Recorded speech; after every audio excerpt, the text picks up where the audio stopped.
Salut, j'espère que t'as passé un bon Noël, si tu le fêtes. Moi, ça s'est super bien passé. Comme d'habitude, un petit peu d'excès. Et d'ailleurs, c'est un point, une petite parenthèse que je fais avant de démarrer le podcast. J'ai tourné une formation qui est uniquement là-dessus, c'est-à-dire comment les 7 jours qui vont suivre le premier de l'an là, pour se libérer un petit peu des excès des fêtes. J'ai fait une vidéo où je parle de liste de courses, où je parle de comment intégrer les restes des fêtes dans sa diète, même si c'est pas forcément très sain, mais au moins ça limite le gaspillage. Je parle également de pas mal de notions au niveau du sport. En fait, le but, c'est de retrouver une forme similaire à avant les fêtes, voire mieux. Et puis enclencher directement sur des bonnes habitudes pour toute l'année. Donc, ça sera en ligne le 31 décembre à 9h30 le matin, donc dimanche matin. Je crois que c'est ça, oui, dimanche matin. Et si t'arrives après, de toute façon, ça sera déjà accessible. Donc, je te mets le lien dans la description du podcast pour que tu ailles voir tout ça. Et puis, on démarre le podcast sur la motivation. J'ai reçu des questions par rapport à ça, des gens qui ont des problèmes de motivation par rapport à la musculation, à s'entraîner au quotidien. Ils n'arrivent pas à trouver en fait un sens à leur pratique et du coup ça les fait décrocher. Et ça en fait c'est une notion un petit peu que je vais détailler après, mais qui est le problème entre plaisir long terme, plaisir court terme. C'est-à-dire que si tu regardes un petit peu tous les trucs qu'il faudrait que tu fasses pour être en santé, ce sont toujours des choses qui ne sont pas récompensées dans l'immédiat. Par exemple, je sais pas, mais bien manger, si on va te dire, vas-y, il faut que tu manges bien pour retrouver la ligne et la santé, tu vas ni avoir l'un ni l'autre immédiatement. C'est-à-dire que en une seule journée, tu ne pourras pas obtenir le poids cible, le poids que tu désires, ni retrouver la santé si tu as eu des mauvaises habitudes alimentaires. Par contre, voilà, sur le long terme, sur le moyen long terme, tu vas avoir les résultats qui seront hyper puissants. Donc le problème à chaque fois c'est toujours la même chose, c'est comment se motiver à court terme, parce que la problématique des gens à suivre une bonne action, une bonne initiative, un bon comportement, c'est d'avoir un plaisir immédiat. Et pour la musculation, c'est la même chose. C'est-à-dire que tu vas pas obtenir 10 cm de plus au niveau de tes bras ou de ton tour de pec ou autre en une journée, en un entraînement, même en une semaine d'entraînement. Donc du coup, il y a pas mal de gens qui lâchent l'affaire. Et elles lâchent l'affaire parce qu'elles sont dans une période où elles se disent « j'ai pas de résultat, j'ai pas envie d'y aller, j'ai pas de motivation, j'ai pas de carotte, j'ai rien et ça me fait chier en fait ». Et moi, au lieu de te donner une technique brute comme ça, parce qu'il y a beaucoup de personnes qui n'arrivent pas à se motiver, mais qui ont quand même le souhait, le désir de se sentir bien dans leur peau. Alors pour un problème de confiance, pour un problème de tout un tas de choses, d'ailleurs, elles ont envie d'être musclées, d'être athlétiques pour un sport ou autre. Et du coup, elles ont un bug par rapport à ça, parce qu'elles ne comprennent pas pourquoi elles procrastinent à aller à la salle de sport et tout ça. Donc moi, je vais pas te dire en tout cas d'arrêter de t'entraîner, je vais plutôt te dire d'observer un petit peu tes réactions, ton comportement. Je vais te lire moi comment j'ai noté un petit peu comment j'ai fait moi, ça pourra peut-être t'aider. Alors, là je vais démarrer un texte en lecture, donc ce sera un peu moins agréable, mais au moins t'auras plus d'informations. La première fois que j'ai signé un abonnement en salle de musculation, c'est parce que mon meilleur ami était convaincu qu'en quelques mois nous serions transformés en des Hulk, en des bœufs en fait. Je ne connaissais rien à ce monde et je n'avais même jamais pensé à me muscler. Les seules visions de muscles que j'avais à l'époque étaient celles de Stallone, Van Damme et Schwarzy dans les films.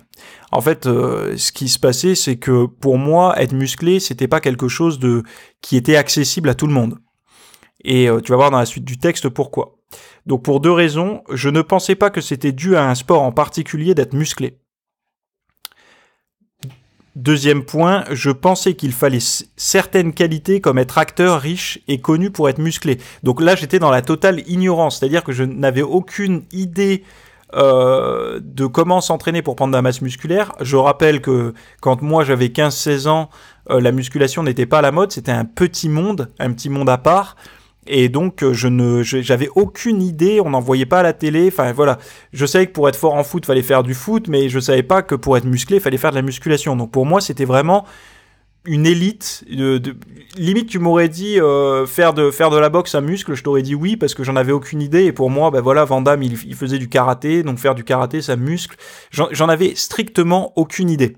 Donc pour moi, c'était complètement c'était c'était quelque chose d'inimaginable. Sauf que mon pote est arrivé, un ami à moi, c'est pas moi qui ai eu la démarche de muscler, c'est un pote qui, je me rappelle, avait été parti en vacances et avait vu un de ses amis à lui super musclé parce qu'il faisait de la musculation, etc. Enfin, super musclé. Pour des ados de 15-16 ans, super musclé, c'était d'avoir des tablettes de chocolat, un peu de biceps et de pecs. Hein. Et le fait de voir ça, il s'était dit, moi aussi, je veux être comme ça. Donc, il était rentré plein d'énergie en me disant, ah, viens, on s'inscrit, on va pousser, on va être des buffs, etc. Et moi, l'idée m'avait séduit, on va dire, et puis j'ai décidé de franchir le cap, quoi. J'ai noté ensuite, je n'ai pas voulu aimer la musculation, mais obtenir des muscles et des abdos. Donc à aucun moment j'ai voulu me passionner pour la musculation. Et c'est ça, souvent il y a un biais cognitif, ou non, c'est pas un biais cognitif, parce qu'un biais cognitif c'est pas ça du tout, mais il y a une fausse idée, on se concentre sur la mauvaise chose. Il y a des gens, ils veulent être passionnés par la musculation, ils essaient de se dire je suis passionné, j'aime ça, alors que ça fait 2-3 jours qu'ils y vont, et du coup en fait ils se mentent à eux-mêmes. Et c'est ce qui les fait s'arrêter. À aucun moment moi j'ai cherché à être passionné par la musculation. En fait, moi ce que je voulais naïvement, c'est obtenir les résultats d'avoir des bras et des pecs assez rapidement. Et je me suis concentré que là-dessus, naïvement. Et je vous encourage à faire la même chose d'ailleurs. Et en fait, l'entraînement, c'était simplement un chemin vers l'objectif. C'est-à-dire que je savais qu'il fallait passer par là pour obtenir des résultats. Donc à aucun moment j'avais une frustration en fin de séance de me dire ah là là mais j'ai pas de résultat, etc. puisque l'entraînement était complètement détaché. Je savais que c'était le chemin, mais à aucun moment je cherchais à trouver du plaisir à l'entraînement. Le fait d'être allé avec un pote, enfin même d'ailleurs on était 4 à l'époque à y aller ensemble, ça a peut-être aidé, une petite dynamique, mais en tout cas une chose est sûre, c'est que je n'attendais rien à la fin de chaque séance. C'est-à-dire qu'à la fin de chaque séance, je m'attendais pas à avoir plus de bras, plus de pecs, plus d'abdos. Donc là où je veux en venir, c'est que peut-être qu'aujourd'hui, toi, t'es dans ce cas de figure, c'est-à-dire que tu n'arrives pas à te passionner pour l'entraînement. Pour toi, la muscu, c'est vraiment quelque chose qui, à aucun moment, la salle, ça t'enjoue. Tu vois, quand t'y vas, t'es jamais enjoué, t'es pas motivé, t'y vas un peu à reculons. Mais il faut voir ça comme, je sais pas moi, comme n'importe quelle autre tâche que tu ferais dans ta journée. Tu vois, par exemple, payer ton loyer, ben voilà, tu payes ton loyer chaque mois. C'est pas quand tu vas le payer, bon maintenant c'est automatisé, mais quand tu fais ton chèque de loyer, c'est pas quelque chose qui te fait plaisir, mais sur le long terme, bon bah t'as un toit, c'est cool, t'es pas à la rue, t'es pas un clochard, c'est plutôt positif. Bon, l'exemple est un peu pourri, mais c'est pour te donner l'idée, quoi. Aller à la salle, à aucun moment, moi je me disais ouais, je vais me régaler, ça va être un kiff et tout ça. Alors je te parle de ça à mes débuts, hein. Tu verras qu'avec le temps, si tu adoptes cette psychologie-là, elle va changer. C'est-à-dire qu'au bout d'un moment, tu vas aimer les sensations que tu vas éprouver en salle de sport. Pourquoi ? Parce qu'au début, on ne peut jamais être réellement enjoué de quelque chose qu'on maîtrise pas. Aujourd'hui, moi, je pense que j'ai roulé un peu ma bosse dans le monde de la muscu. Enfin, personnellement, hein, dans mes entraînements, dans ma nutrition et tout ça. Donc j'ai une certaine forme de satisfaction et de plaisir à exécuter toutes les tâches qui englobent la muscu. Par contre, si tu me dis demain on va faire on va faire du piano. À aucun moment je vais être enjoué à aller faire du piano. Pourquoi ? Parce que le piano pour moi déjà j'y comprends rien. Je suis pas passionné par la musique, en tant qu'artiste, ou je sais pas comment on pourrait dire, comme en tant qu'interprète, ou jouer de la musique n'est pas quelque chose qui me passionne. Mais pourquoi ? Parce que j'en ai jamais pratiqué, j'ai jamais fait. Mais par contre, j'aimerais savoir correctement jouer du piano ou correctement jouer de la guitare, prendre une guitare et faire une super musique, j'adorerais ça. Donc c'est la même chose. Pourquoi je n'apprendrais pas à faire de la guitare avec le même processus que j'ai appris à faire de la muscu ? Donc en fait, c'est toujours comme ça qu'il faut voir les choses. C'est que à la base, c'est jamais plaisant de se lancer dans quelque chose. Pourquoi ? Parce que il y a tellement de choses à apprendre. En fait, on est tellement débutant, on est tellement incompétent dans le domaine que c'est pas possible de prendre son pied. On commence réellement à prendre son pied dans une discipline, je l'ai remarqué, quand on commence à avoir un tout petit peu de compétences. Je dis pas beaucoup de compétences, je dis pas d'être complètement expert dans le sujet, mais qu'on commence à pouvoir être un tout petit peu autonome dans notre pratique. Pareil pour la cuisine. Au début, quand tu commences à cuisiner, bon, bah, c'est un peu n'importe quoi. Tu goûtes, c'est dégueulasse. Enfin, mais bon, t'as l'objectif en tête de faire quelque chose de bon au goût et de sain, de bon pour la santé. Donc, tout doucement, tu sais que ça sera par la cuisine que tu vas l'obtenir. Tu sais que c'est par un certain type d'aliment que tu vas obtenir certains bienfaits. Donc tu vas, voilà, essai erreur pour arriver à quelque chose de bien.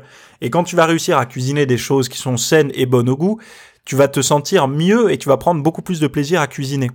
Et pour l'entraînement, c'est exactement la même chose. Il y a tellement de personnes qui cherchent la mauvaise chose à l'entraînement, c'est-à-dire dès le début chercher la passion et le plaisir, alors qu'il n'existe pas. La passion et le plaisir existent quand on commence à maîtriser la chose. Et pour maîtriser la chose, il faut oublier les objectifs à court terme et se concentrer uniquement sur d'autres choses. Donc, oublier qu'on va se muscler en une séance, mais par exemple, se concentrer sur passer un moment avec son partenaire d'entraînement, son pote, enfin, voilà, quoi. Et moi, l'idée que je peux te donner, je sais pas, moi j'ai eu la chance que quelqu'un me propose d'aller m'entraîner. Mais en fait, tu prends le problème dans l'autre sens. Si personne te propose, à toi de proposer. Je sais pas, t'écris un message type, est-ce que ça te dirait d'aller t'entraîner avec moi en musculation à partir de la semaine prochaine, par exemple? Je vais visiter quelques salles, est-ce que ça te dit de venir avec moi? Déjà, juste ça, pas t'inscrire, mais tu pourrais tourner le message comme ça. Tu pourrais dire salut, comment tu vas? La semaine prochaine, je vais visiter quelques salles d'entraînement parce que j'ai envie de m'y mettre. Est-ce que ça te dit de m'accompagner? Et tu regardes dans ta liste de contacts, je sais pas, par exemple, un collègue de travail, 2-3 amis autour de toi, et t'envoies ce même message à tes amis et tu verras bien. Au pire, tu regroupes même tous tes amis en même temps, s'il y en a plusieurs qui te répondent, et puis tu fais dans la bagnole, tu mets 3-4 personnes et tu vas visiter la salle. Tu verras quand... Là déjà les gens tu les amènes pas à leur forcer les choses, tu les mets juste dans le contexte que toi t'as envie de te transformer, t'as envie d'avoir des abdos, t'as envie d'avoir des pecs, des bras, je sais pas, de retrouver la santé, enfin t'as ton objectif et t'as envie d'aller visiter ça.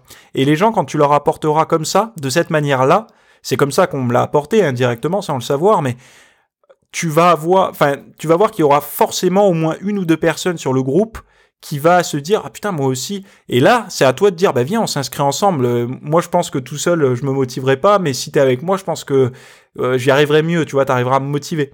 Et tu vois, donc déjà l'autre personne tu vas lui, et ce qui sera vrai en plus, cette personne là va te motiver, donc tu vas pas lui mentir, ce sera pas réellement de la manipulation, ça sera plutôt une manipulation positive puisque c'est pour améliorer sa santé, son physique, etc. Donc c'est toujours positif. Donc ça sera beaucoup plus agréable d'amener les choses comme ça, et toi t'auras possiblement beaucoup plus de chances de réussir.